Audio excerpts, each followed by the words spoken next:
Friends, ಇವತ್ತು ನಮ್ಮಮ್ಮ 2 minutes ಅಲ್ಲಿ ಕ್ವಿಕ್ಕಾಗಿ ಮಾಡ್ತಾರೆ ಪುಳಿಯೋಗರೆನ. ಹೇಗೆ ಮಾಡ್ತಾರೆ, ಏನೇನು ಮಾಡ್ತಾರೆ ನೋಡೋಣ ಬನ್ನಿ. ಸೊ ಫ್ರೆಂಡ್ಸ್ ನೋಡಿ, ನಾನೊಂದು ಪುಳಿಯೋಗರೆ ಪ್ಯಾಕೆಟ್ ತೊಗೊಂಡಿದ್ದೀನಿ. ಒಂದು ಪ್ಯಾಕೆಟ್ ಪುಳಿಯೋಗರೆಗೆ ಹೇಗೆ ಮಾಡೋದು ಅಂತ ತೋರಿಸ್ತಾ ಇದ್ದೀನಿ.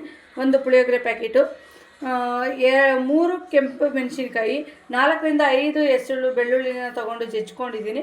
ಸ್ವಲ್ಪ ಹುಣಸೆಹಣ್ಣು, ಒಂದು ಪುಳಿಯೋಗರೆ ಪ್ಯಾಕೆಟ್ಗೆ ಇಷ್ಟು ದಪ್ಪ ಹುಣಸೆಹಣ್ಣು ಸಾಕು. ಸೊ ಮತ್ತು ಸ್ವಲ್ಪ ಕಡಲೆಬೇಳೆ, ಸ್ವಲ್ಪ ಕಡಲೆಬೀಜ, ಕರಿಬೇವು, ಒಗ್ಗರಣೆಗೆ ಸಾಸಿವೆ ಮತ್ತು ರುಚಿಗೆ ತಕ್ಕಷ್ಟು ಉಪ್ಪು ಮತ್ತು ಎಣ್ಣೆ. ನೋಡಿ ಇವಾಗ ಬಾಣಲಿ ಕಾದಿದೆ, ಸೊ ಹಾಕೊತಾ ಇದ್ದೀನಿ. ನೋಡಿ ಫಸ್ಟು ಎಣ್ಣೆ ಹಾಕ್ಕೊಳ್ಳೋಣ. ಸೊ ಈಗ ಎಣ್ಣೆ ಹಾಕ್ಕೊಂಡೆ, ಎಣ್ಣೆ ಕಾದಿದೆ. ನೆಕ್ಸ್ಟ್ ನಾನು ಸಾಸಿವೆ ಹಾಕ್ಕೊತಾ ಇದ್ದೀನಿ. ನೋಡಿ ಸಾಸಿವೆ ಚಿಟಪಟ ಅಂತಿದೆ. ನೆಕ್ಸ್ಟು ಕರಿಬೇವೆಲ್ಲ ಆಯಿತು. ಅದು ನೆಕ್ಸ್ಟು ಬೆಳ್ಳುಳ್ಳಿನ ಇದು ಮಾಡಿಕೊಂಡು ಲೋ ಫ್ಲೇಮಲ್ಲಿ ಇಟ್ಕೊಳ್ಳಿ. ಸೊ ಸೀದೋಗುತ್ತೆ. ಹಸಿ ವಾಸನೆ ಹೋಗೋವರೆಗೂ ಬೆಳ್ಳುಳ್ಳಿನ ಚೆನ್ನಾಗಿ ಫ್ರೈ ಮಾಡಿಕೊಳ್ಳಿ. ಅದು ಬ್ರೌನ್ ಬರಬೇಕು. ನೋಡಿ ಬೆಳ್ಳುಳ್ಳಿ ಹಸಿ ವಾಸನೆ ಎಲ್ಲ ಹೋಗಿದೆ. ಸೊ ಇವಾಗ ನಾನು ಕೆಂಪು ಮೆಣಸಿನ್ಕಾಯಿ ಆ್ಯಡ್ ಮಾಡ್ಕೊತಾ ಇದ್ದೀನಿ. ಹಸಿ ಮೆಣಸಿನ್ಕಾಯಿ ಬೇಡ, ಕೆಂಪು ಮೆಣಸಿನ್ಕಾಯಿನೇ ಹಾಕ್ಕೊಳ್ಳಿ ಇದಕ್ಕೆ. ಸೊ ಫಸ್ಟೇ ಕಡಲೆಬೀಜ ಹಾಕ್ಕೊಂಡು ಹುರ್ಕೊಂಡು ಎತ್ಕೊಂಡ್ಬಿಡ್ತೀವಿ. ಸೊ ಆ ಥರ ಏನೂ ಮಾಡೋದು ಬೇಡ. ಇವೆಲ್ಲ ಹಾಕ್ಕೊಂಡು ಫ್ರೈ ಆದಮೇಲೆ ನೆಕ್ಸ್ಟ್ ಕಡಲೆಬೀಜ ಎರಡನ್ನೂ ಹಾಕ್ಕೊಳ್ಳಿ.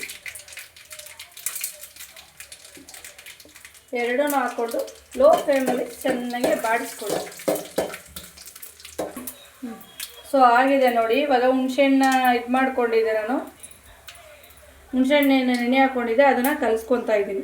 ಸ್ವಲ್ಪ ಹುಣಸೆ ಹುಳಿ ಸಾಕು, ತುಂಬ ಜಾಸ್ತಿ ಬೇಡ, ಸ್ವಲ್ಪ ಹುಣಸೆ ಹುಳಿ ಸಾಕು. ಇದನ್ನು ಕಲಿಸ್ಕೊಂಡು ಇದಕ್ಕೆ ಬಿಟ್ಕೊಳ್ಳಿ. ತುಂಬ ಜಾಸ್ತಿ ಹಾಕ್ಕೊಂಡು ಜಾಸ್ತಿ ಪುಳಿಯೋಗರೆ ಗೊತ್ತು ಮಾಡ್ತಾರೆ, ಆ ಥರ ಎಲ್ಲ ಮಾಡೋಕ್ಕೆ ಹೋಗ್ಬಿಡಿ. ಸ್ವಲ್ಪ ಹಾಕ್ಕೊಳ್ಳಿ, ಒಂದೆರಡು ಚೂರು ಹುಣಸೆ ಹುಳಿ ಹಾಕ್ಕೊಂಡು. ಸೊ ಅದಕ್ಕೆ ಲೋ ಫ್ಲೇಮಲ್ಲೇ ಇರಬೇಕು ಸ್ಟೌವು. ಸ್ವಲ್ಪ ಉರಿ ಜಾಸ್ತಿ ಮಾಡಿಕೊಂಡು ನಾವೇನು ಪುಳಿಯೋಗರೆ ಪ್ಯಾಕೆಟ್ ತೊಗೊಂಡಿದ್ವೋ ಅದ್ರ ಪುಡಿನ ಇದಕ್ಕೆ ಹಾಕ್ಕೊಂಡು ಸಣ್ಣ ಉರಿಲಿ ಚೆನ್ನಾಗಿ ಎಣ್ಣೆ ಬಿಟ್ಕೊಳ್ಳೋಷ್ಟು ಬಾಡಿಸ್ಕೊಳ್ಳಿ. ನೋಡಿ ಇವಾಗ ಕುದೀತಾ ಇದೆ. ಇದಕ್ಕೆ ನಿಮಗೆ ರುಚಿಗೆ ಎಷ್ಟು ಬೇಕೋ ಅಷ್ಟು ಉಪ್ಪು ಹಾಕ್ಕೊಳ್ಳಿ. ಉಪ್ಪನ್ನ ಆ್ಯಡ್ ಮಾಡ್ಕೊಳ್ಳಿ. ನಿಮ್ಗೆ ಎಷ್ಟು ರುಚಿಗೆ ಬೇಕೋ ಅಷ್ಟು. ಅನ್ನದ ನೋಡ್ಕೊಂಡು ಹಾಕ್ಕೊಳ್ಳಿ. ಅನ್ನಕ್ಕೆ ಉಪ್ಪು ಹಾಕಿದರೆ ಸ್ವಲ್ಪ ಕಡಿಮೆ ಹಾಕ್ಕೊಳ್ಳಿ. ಅನ್ನಕ್ಕೆ ಉಪ್ಪು ಹಾಕ್ಕೊಂಡಿಲ್ಲ ಅಂತಂದರೆ ಸೊ ಜಾಸ್ತಿ ಹಾಕ್ಕೊಂಡು ಚೆನ್ನಾಗಿ ಎಣ್ಣೆ ಬಿಡೋ ಥರ ಸಣ್ಣ ಉರಿಲಿ ಹಿಂಗೆ ಬಿಟ್ಕೊಳ್ಳಿ. ಸೊ ನೋಡಿ ಎಲ್ಲ ಗೊಜ್ಜಿಂದ ಹುಣಸೆ ಹುಳಿಯಿಂದ ನೀರೆಲ್ಲ ಇದಾಗಿ ಎಣ್ಣೆ ಬಿಟ್ಕೊಂಡಿದೆ.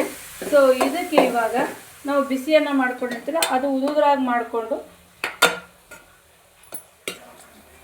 ಸೊ ನೋಡಿ ನಾನು ಬಿಡಿಯಾಗಿ ಮಾಡ್ಕೊಂಡಿದ್ದೀನಿ ಅನ್ನನ. ನಾನು ಒಂದು ಪುಳಿಯೋಗರೆ ಪ್ಯಾಕೆಟಲ್ಲಿ ಅಟ್ಲೀಸ್ಟ್ 4 ಮೆಂಬರ್ಸಿಗೆ ನಾನು ಮಾಡ್ತಾಯಿದ್ದೀನಿ. 4 ಮೆಂಬರ್ಸಿಗಂತೂ ಒಂದು ಪುಳಿಯೋಗರೆ ಪ್ಯಾಕೆಟಲ್ಲಿ ಆಗುತ್ತೆ. ಇದು ಕ್ವಿಕ್ಕಾಗಿ ತಕ್ಷಣಕ್ಕೆ ಗೊಜ್ಜಿಲ್ದಲೇ ಮಾಡ್ಕೊಳ್ಳೋ ಅಂಥದ್ದು ಪುಳಿಯೋಗರೆ. ಸೊ ನೋಡಿ ಇವಾಗ ನಾನು ಇದು ಎಣ್ಣೆ ಬಿಟ್ಕೊಂಡಿರೋ ಗೊಜ್ಜೋಳಕ್ಕೆ ಇದನ್ನು ಆ್ಯಡ್ ಮಾಡ್ಕೊತಾ ಇದ್ದೀನಿ. ನೋಡಿ ಇವಾಗ ಹಾಕ್ಕೊಂಡಿದ್ದೀನಿ. ಸೊ ಇದನ್ನು ನೀಟಾಗಿ ಮಿಕ್ಸ್ ಮಾಡ್ಕೊಳ್ಳಿ. ಇದನ್ನು